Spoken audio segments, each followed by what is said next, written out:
Heute feiern wir Marriage Week, das erste Mal in St. Gallen. Würdest du mich bitte ausreden lassen? Ich möchte gerne die Leute begrüßen. Ja, also nein, die sind schon begrüßt worden unter der Tür. Ich werde mit dem Thema anfangen, mit der Marriage Week. Aber weißt, ich möchte doch, dass doch jeder sich willkommen fühlt und dass man ihn doch nicht begrüßt. Das ist doch wichtig. Nein, mir geht es um die Sache. Ich möchte jetzt die Leute einführen, eben Marriage Week Sonntag, oder? Also komm, dann machen wir das einfach gemeinsam, oder? Okay, das ist eine gute Idee. Gut. Also, 1, 2, 3. Wir begrüßen euch zum Marriage Week Sonntag. Duell. Oder Duett.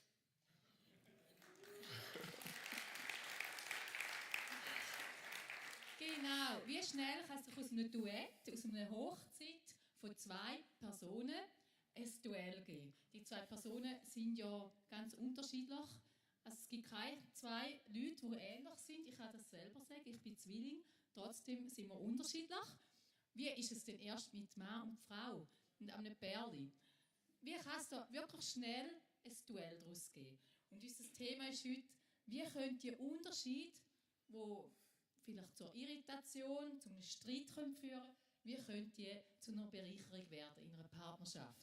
Und dazu geben 2 Ehepärchen uns ein bisschen ihren Alltag Einblick geben. Die möchte ich gerade begrüßen und bitte zum Führer kommen. Das ist Anina und Thomas und Christine und Ralf. Kommt doch bitte führen. Nehmt hier auf dem schönen Sofa Platz, wie auf dem Wetten das Sofa, oder? Die Zuhörerschaft könnte ein bisschen grösser werden, sonst sind wir wie auf dem Wetten das.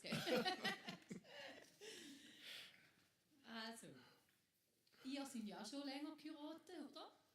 Anina und Thomas, wie lange sind ihr schon geheiratet? Gut, ihr dürft dabei sein. Sehr schön gewesen. Jetzt, was habt ihr so, habt ihr sicher auch Gegensätze, schon wenn ich euch ein bisschen kenne, weiss ich das. Was habt ihr da für Gegensätze in eurer Beziehung entdeckt und wie hat euch das herausgefordert? Und was hat das bei euch ausgelöst? Ja, wir haben Gegensätze. Wir sind stolz drauf. Nein. Mir hört das Mikrofon nicht. Handfunk steht drauf. Technisch ist die Moderation nicht ausgebildet. Technisch bin ich nicht ausgebildet. Jetzt sieht es grün aus. Gut. Sieht gut aus. Okay. Tönt es schon? Hört man es? Wunderbar. Schön. Ich höre meine Stimme auch gerne.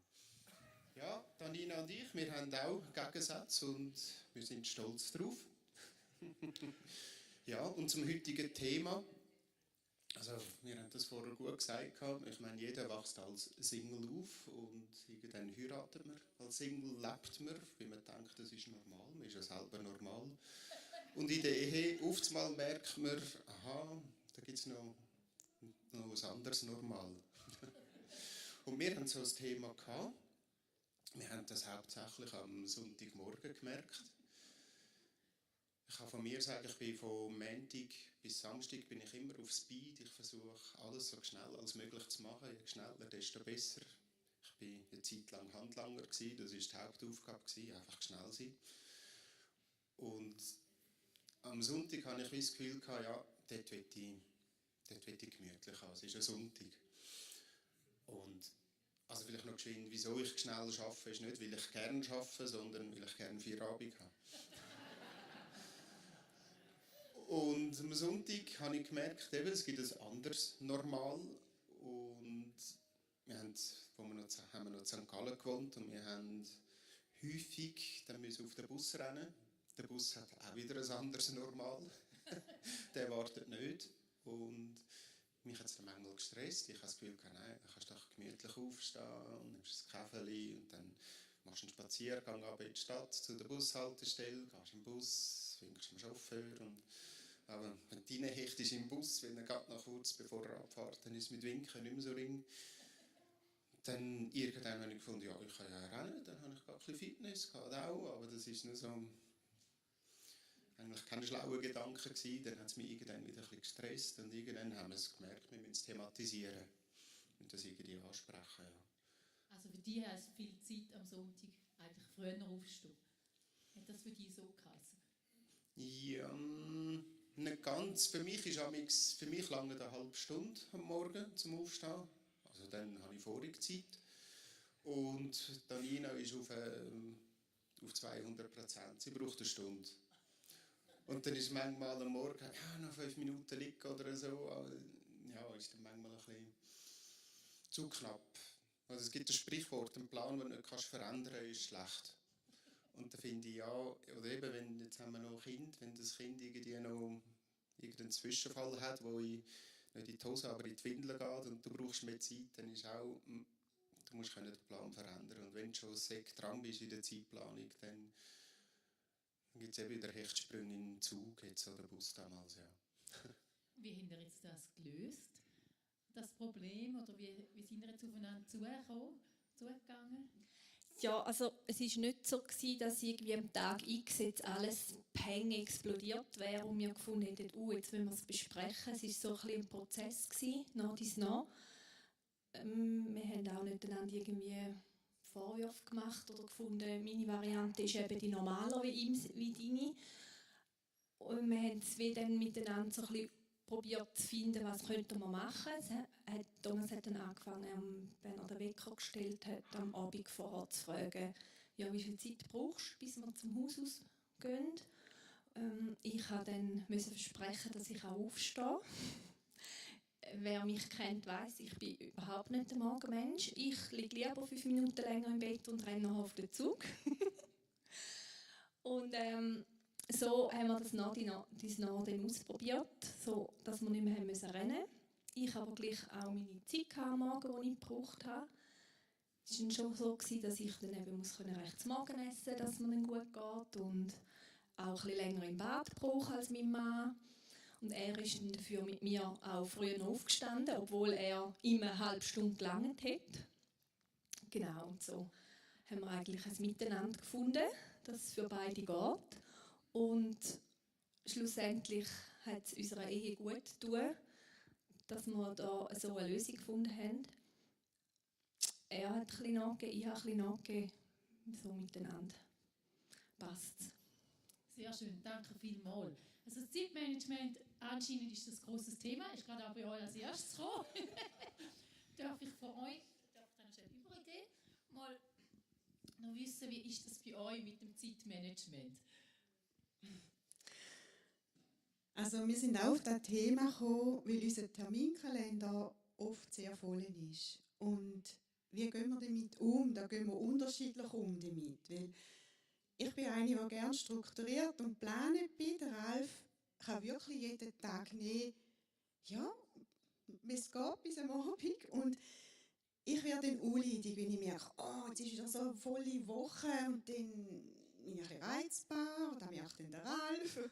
Und ja, wie gehen wir damit um? Ich habe dann gemerkt, wir brauchen ein Gespräch. Wir brauchen zwischendrin ein Gespräch, um uns einfach zu spüren irgendwo. Ich brauche zu reden, mit ihm austauschen, Sachen diskutieren. Und da musste ich eigentlich lernen, dass ich das auch fordere. Dass ich, hey, über das muss ich jetzt reden. Und wir haben es mittlerweile so gelernt, dass wir, oder gemerkt, dass es auch gut tut, statt nur die hocken und reden, wir machen dann gerade die Schuhe anlegen und eine Runde laufen. Und das tut uns gut. Denn gerade wenn ich sehe, dass der Ralf vielleicht 3 Gespräche am Abend noch hat, die ja intensiv sind, vielfach mit Problemen, dann mache ich mir schon wieder Gedanken, es ist streng, es ist intensiv, mag er das machen? Ich möchte es nicht. Und das vergleiche ich immer wieder mit mir und dann musste ich lernen. Ich habe andere Ressourcen als der Ralf. Ich denke anders als der Ralf. Und durch unsere vielen Gespräche, haben wir das gelernt, dass man unterschiedlich ist. Ich konnte lernen, auch mal eine Konfrontation auszuhalten. Zu diskutieren. Ich bin ein friedliebender Mensch und manchmal, man muss halt einfach einmal ausdiskutieren. Und ich brauchte immer 2-3 Mal über das Gleiche reden. Und dann am Anfang Mühe hatte, hat mein Mann noch gerne gesagt, aber da haben wir jetzt doch schon geredet und da hat er doch gesagt so und so. Und dann habe ich gesagt, aber ich will jetzt noch mal darüber reden. Also die sachlichen, praktischen Tipps und auch einmal, wir müssen sagen, Ralf, jetzt brauche ich das nicht. Nimm jetzt einfach in den Arm, jetzt habe ich eine Not und ein Zeug. Sehr schön. Ralf, darf man von dir noch wissen, Wie hast jetzt du Kriege als Bereicherung erlebt, durch genau die Unterschiede? Ja, genau, weil es natürlich die Unterschiede gibt. Was sie auch geschildert hat, oder? Krigi hat ein sehr großes Herz und Krigi ist sehr genau im Planen, wo mir gut tun hat, weil ich das für mich auch haben müssen übernehmen, einfach auch zu merken, wenn ich meinen Grenz durchdrücke, dann wird es einfach rose, und zwar bei uns in der Ehe. Es ist einfach nur schon ein logischer Entscheid auch gewesen, um die Qualität nachher anzunehmen. Aber ich habe gemerkt, wenn ich das mehr rausmache, wird es ein bisschen schwierig. Weil selber Liebe produzieren ist, ich weiss nicht, ob ihr das könnt, ich also mindestens nicht. Also mindestens nur bis zu einem gewissen Bereich und dann holpert es. Und da habe ich dann schon gemerkt, ich brauche einfach Gottes Hilfe. Und er hat mir das auch gegeben. Ich habe das gemerkt. Ich habe auch das Herz bekommen, gerade die Gespräche, die Krieg gebraucht hat. Ich habe relativ kurz analysiert, 2, 3 Sachen zusammen und dann habe ich mindestens eine Lösung parat, wo mindestens ich das Gefühl habe, sie würde tun. Mindestens für mich würde sie auch tun. Aber wir müssen erfahren, dass es eben eine Lösung hat und die auch weiterzugeben. Das nicht heisst, dass sie gerade automatisch schon im Herzen ankommt. Und wirklich auch, da dürfen wir als Bereicherung erleben, die Gespräche, die wir miteinander haben, etwas müssen fighten, wo ich manchmal vielleicht einfach nur ein Ohr bin, wo Krieg die Lösung kann produzieren kann, die sie braucht. Und vielleicht ist es ein Wort, das von mir kommt und ihr dann dient dazu. Und das habe ich eigentlich als Bereicherung für unsere Ehe erlebt, aber ich kann es natürlich auch sonst überall, wo ich darf oder muss in Konflikte mal zwischen ihnen gehen, ist es genau das Gleiche. Ich kann es auch dort einfach wieder anwenden. Einfach das Herz fürs andere, das Herz fürs andere anliegen und einfach nur da sein und nochmal hören und mal 2, 3 Worte reinhauen. Und auch die Erwartung abgeht, dass meine Lösung die beste ist. Du hast gestern einen schönen Satz gesagt am Telefon. Du hast gesagt, du hättest durch Kriege gelernt, ein herzlicher Mensch zu werden. Stimmt das? Ja, ich habe das schon gelernt, ja, definitiv. Weil ich bin bewusst, ich bin anders herzlich als Krigi. Und ich sage immer so, es gibt so Menschen, die sind everybody's darling.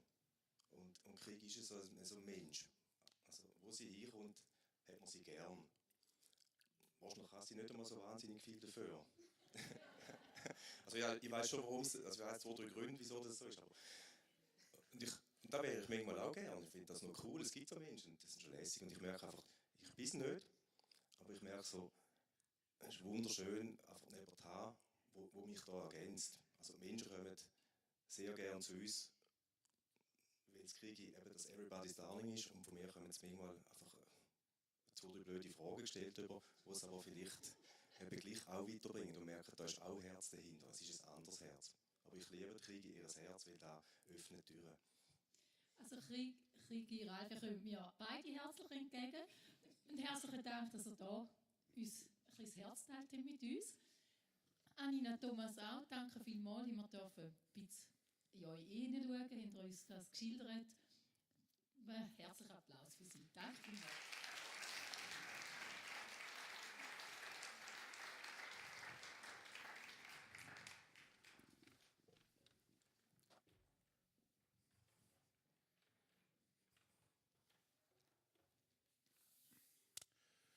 Es tut gut, wenn man Einblick bekommt, wie andere Paare mit Unterschiedlichkeit, mit ihrer Verschiedenartigkeit, mit Gegensätzen umgehen. Einfach um eine Inspiration zu bekommen. Aha, ihr löst das so und so. Das ist übrigens eine Ressource für glückliche Ehepaare. Wenn man Austausch hat mit anderen Paaren über Höhen und Tiefen vom Eheleben. Also das bereichert die Ehe. Und es gibt eigentlich nichts Schönes, als Freunde zu haben. Das kann ja auch von Mann zu Mann sein, von Frau zu Frau. Freunde zu haben, die mit einem eine Wegstrecke gehen. Auch als Ehepaar. Und für das ist zum Beispiel auch gemeint, Jesu eigentlich gerechnet, die Idee, wo Jesus dahinter hat, dass wir miteinander Wegstrecke gehen können. Was ist nichts Schönes, als wenn man in der eigenen Gemeinde kann so Freunde haben, wo man kann eben auch Höchst und Tiefs kann teilen miteinander und inspiriert kann sein von einem anderen Ehepaar, wo man merkt, aha, ihr löst das so, vielleicht könnte man das auch mal so probieren. Wenn zwei sich verlieben, dann sagt man ja, dann hängt der ganze Himmel voller Geigen. Die meisten von euch haben das schon erlebt.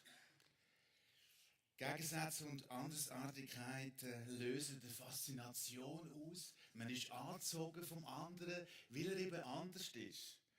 Und Fehler und Unstimmigkeiten werden einfach so vom Mantel von der Verliebtheit zugedeckt. Als ich mich verliebt habe in Cornelia, da hat mich ihre extrovertierte Art angesprochen. Aber auch ihre Lebensfreude, das Leben zu geniessen. Ich bin eher in so bescheidenen Umständen oder Familienverhältnissen von einem Bauernhof aufgewachsen. Da hat es eigentlich nur so zwei Inhalte gegeben. Hauptsächlich arbeiten und nochmal arbeiten. Und dann hat es nur eine Gemeinde gegeben, vor Ort, so eine christliche Gemeinde, wie wir auch sind. Und dann die Weltmission. Für das hat man gearbeitet. Und alles andere war nur Zeitvergeutung. So bin ich aufgewachsen, so bin ich auch geprägt worden. Und als ich dann Cornelia kennengelernt habe, habe ich so einen Hauch von Freiheit gespürt. Sie hat mir Schwimmen beigebracht. Natürlich habe ich mich so über Wasser behalten, so ganz knapp. Aber ich weiss, als wir das erste Mal am Meer waren, hat sie die ganze Ferien Stress gehabt, weil sie immer gemeint hat, ich ertrinke jetzt dann. Sie hat mir das Skifahren beigebracht, sie hat mir das Tanzen beigebracht. Dort habe ich noch am meisten Potenzial nach oben. Dort weiss ich, da kommt noch einiges auf mich zu. Bei den anderen Sachen können wir uns gut arrangieren. Dann gehen wandern. Ja, das ist etwas, was wir als Familie kaum mal gemacht haben. Einfach laufen, oder? Für was auch? Sie hat mich Kulturbanause genannt. Weil ich habe keine Ahnung von Kultur, von Kunst. Ja, das ist ja alles nur Zeitvergeudung. Und wir gehen heute ab und zu mal auch ins Stadttheater oder auch in ein Museum. Und für mich ist so wie eine neue Welt aufgegangen mit der Cornelia. Und so wie es ist, mit den Jahren dann, wenn man sich dann eben auch arrangiert als Ehepaar, dann werden die mitgebrachten Gewohnheiten und Unterschiede plötzlich kommen die an die Oberfläche. Die sind ja schon vorher da gewesen. Aber man hat es wie übersehen, so in dem Gefühl von Verliebtheit. Und das ist übrigens etwas, das so ein Jahr, 1,5 Jahre herhebt. Und nachher sind die Hormone ausgeschossen.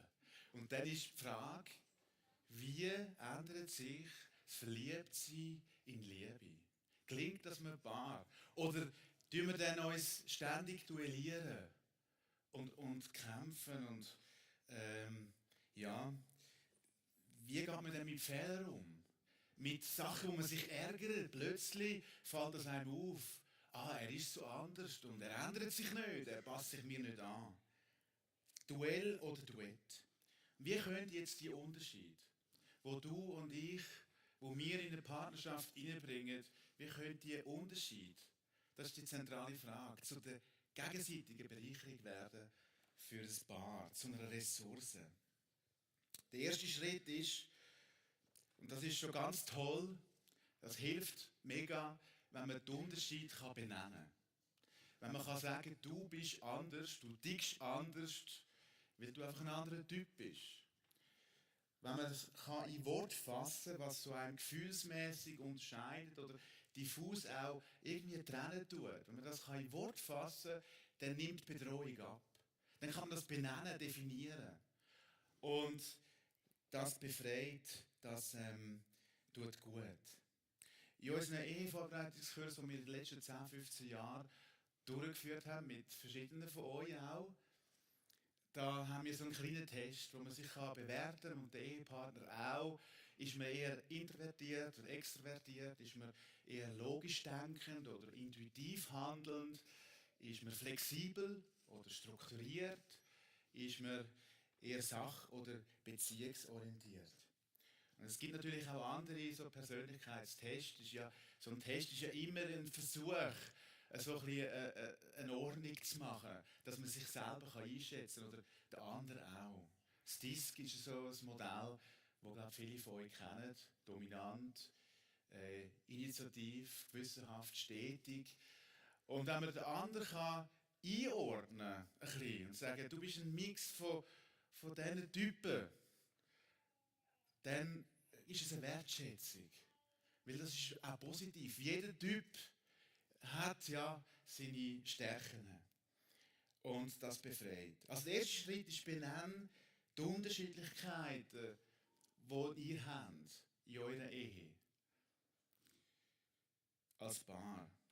Aber wir wollen nicht dort stehen bleiben. Die Bibel ermutigt uns, dass wir uns annehmen sollen. So wie Christus uns angenommen hat. Also mit unseren Stärken und Schwächen. Nicht nur einfach akzeptieren, ja, du bist jetzt halt so. Und jetzt muss ich halt irgendwie dem aus dem Weg gehen. Sondern Christus hat uns angenommen mit all unseren Fehlern. So wie wir sind. Römer 15, Vers 7. Nehmt einander an, so wie Christus euch angenommen hat. Und jetzt kommt der Nachsatz. Auf diese Art und Weise verherrlichen wir Gott. Und ich glaube, eine grosse Blockade in der Christenheit ist, dass Ehepaare einander nicht annehmen. Mit ihrer Unterschiedlichkeit. Das ist wie eine Schuld, die da steht in unserer Gesellschaft, dass Menschen eigentlich Christus nicht sehen, weil Christus nicht verherrlicht wird durch unsere Ehebeziehung. Da ist ein grosses Manko vorhanden, empfinde ich. Der zweite Schritt. Unterschied und Verschiedenartigkeiten vom anderen achten und ehren. Das ist also der zweite Schritt auf diesem Prozess. Wie können Unterschiedlichkeiten zu Ressourcen werden? Dein Partner hat definitiv andere Stärken als du. Und wenn das andere im anderen dann plötzlich einem anfängt aufregen, dann hilft das. Und das habe ich auch schon ganz bewusst gemacht. Alleine, aber auch mit dem Ralf zum Beispiel, mit dem Ralf Sachs, der vorne war, dass wir darüber geredet haben, über so Sachen und füreinander auch gebetet haben, dass wir den anderen annehmen können, wie er ist, auch mit seinen Schwächen, auch mit dem, was einem aufregt am Partner. Dass ich ein ganzes Ja habe für Cornelia mit ihren Stärken, das fällt vielleicht ein bisschen einfacher, aber auch mit ihren Schwächen, mit ihren Fehlern. Ein ganzes Ja hat zu ihr als Person und ihr das auch immer wieder sagen. Und da hilft es manchmal auch, wenn man von Mann zu Mann oder von Frau zu Frau kann über die Sachen reden. Eine Stärke von der Cornelia ist, dass sie eben extrovertiert ist. Sie kann direkt sagen, was sie denkt. Ihr ist liegt das Herz auf der Zunge. Gell? Sie verfügt auch über Zivilcourage, die ich nicht habe. Ich mag mich erinnern, an unserer Flitterwoche auf dem Campingplatz, wo wir irgendwo da campiert haben. Da hat es Jugendliche gehabt, die haben die ganze Nacht Radau machen. Und wir haben uns aufgeregt, ich mich ja auch, oder? Und ich habe gesagt, ja komm jetzt einfach da dazu und wir schlafen dann schon ein und die geben dann schon mal Ruhe. Nein, Cornelia hat keine Ruhe gegeben, sie ist aufgestanden, rausgegangen und hat die ins Enkel geklopft. Und dann war Ruhe gewesen. Und ich habe gedacht, das müsste doch ich machen als Mann, oder? Und hoffentlich kommt sie. Ich habe noch Angst gehabt, die machen dir dann etwas. Ich bin ja im Bungalow geblieben. Das fordert mich auch raus, oder? Als Mann. Aber ich denke, vielleicht heute, wenn sie würde sagen, ja, komm mit oder gang du, dass ich heute ein bisschen mehr couragiert lerne. Das kann ich wirklich lernen. Aber ich bin nicht, dass ich heute noch sie kann kämpfen für Sachen, wo ich sage, einfach um Frieden zu leben, komm, lass mir doch sein. Gibt schon noch Ärger. Und sie bohrt dann nach. Auf der anderen Seite ist Cornelia sehr impulsiv, dass sie manchmal ein bisschen stark einfährt. Und wo ich schon gesagt habe, kannst du nicht einen Filter setzen.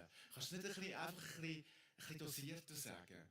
Und was sie dann mir sagt, Andi, kannst du die Diskussion führen, ist vielleicht besser, wenn man ein bisschen diplomatische Worte verwenden kann. Und ich glaube, in einer Ehe geht es darum, dass wir einander höher achten als uns selber. Und einander dienen mit diesen Gaben, Begabungen, Fähigkeiten, mit diesen Stärken, die jedes hat. Nicht mit denen, die wir nicht haben, sondern mit denen, die wir haben. Und nicht Schwäche ausnutzen vom Partner, sondern ihm zudienen.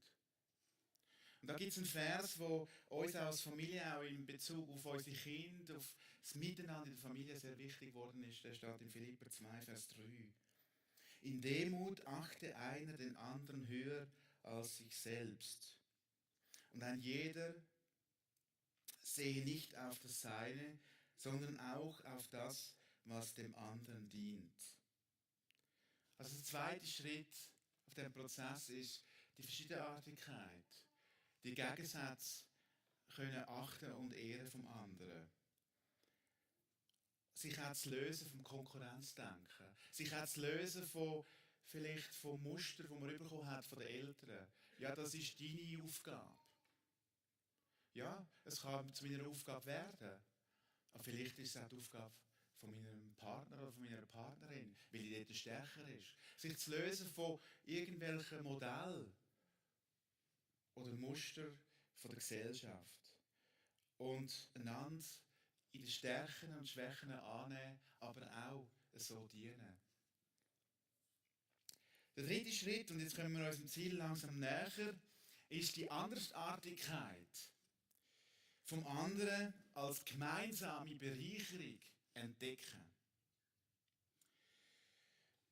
In einer Partnerschaft, wenn das gelingt, dass die Andersartigkeit vom anderen mir zur Bereicherung werden, dann wachsen ungeheure Ressourcen in eurer Beziehung. Dann wachsen ungeheure Frucht und Kraft und Energie, die einen Unterschied macht. Ich möchte das mit einem Beispiel von uns illustrieren. Cornelia ist, wie ihr wisst, hat sie eine Zwillingsschwester, Jacqueline. Und sie ist darum auch geprägt, dass sie eigentlich möglichst alles gemeinsam macht. Das Schlimmste für sie ist eigentlich alleine sein. Das ist ihre Prägung auch, die sie mitgebracht hat in unsere Ehe. Und ich habe gewusst, als ich Cornelia geheiratet habe, wenn ich eine glückliche Ehe möchte, dann muss ich lernen, ihre Liebessprache zu reden. Ihre Liebessprache Nummer 1, das ist miteinander Zeit verbringen. Ich bin gerade anders geprägt. Ich habe Geschwister, die sind 8 und 9 Jahre älter als ich. Ich bin nicht als Einzelkind aufgewachsen, aber heute will man das so psychologisch fast deuten. Wir haben zwar immer Leute auf unserem Hof und an unserem Küchentisch, auch Fremde und andere Kinder und Nachbarn.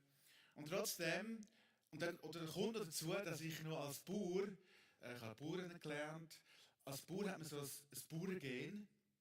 Die einen wissen das vielleicht, man schafft immer alles alleine. Man ist Einzelkämpfer.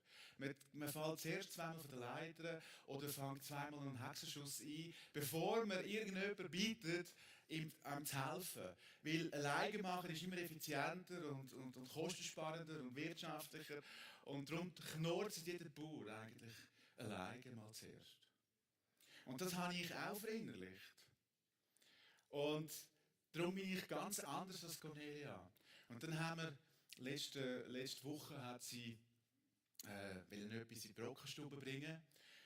Und dann hat sie gesagt zu mir, du kommst mit. Und ich habe gesagt, nein, ich komme nicht mit, ich mache etwas anderes. Ich habe noch anderes zu tun daheim. Du kannst das selber gehen. Für was? Du kannst selber Auto fahren, du kannst das Zeug selber ausladen. Es hat dort Leute in der Brockenstube. Und dann hat sie etwa 3-4 Mal gesagt, aber bitte komm mit. Und das hat mich aufgeregt. Innerlich, oder? Vielleicht hast du es auch gemerkt, ich weiß es nicht. Und dann habe ich gemerkt langsam, sie möchte, dass ich mitkomme. Okay, gut. Dann habe ich gesagt, ja gut, dann komme ich halt mit. Ja. Und dann habe ich gemerkt, es hat noch 2 Sachen gehabt, die schwer waren, wirklich. Dann habe ich gesagt, das ist noch schwer, du bist froh, dass ich dir helfe, zu lupfen.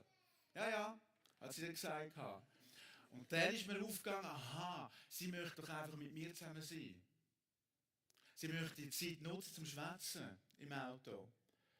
Und wir sind nachher noch spazieren gegangen.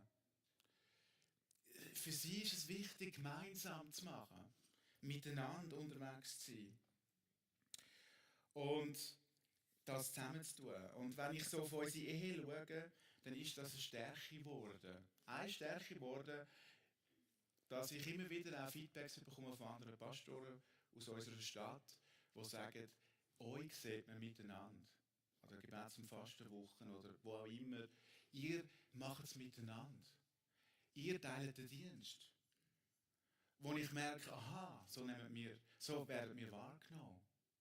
Und meine Ehe mit der Cornelia hat mich als Person verändert, dass aus einem Einzelkämpfer ein Teammensch ist geworden.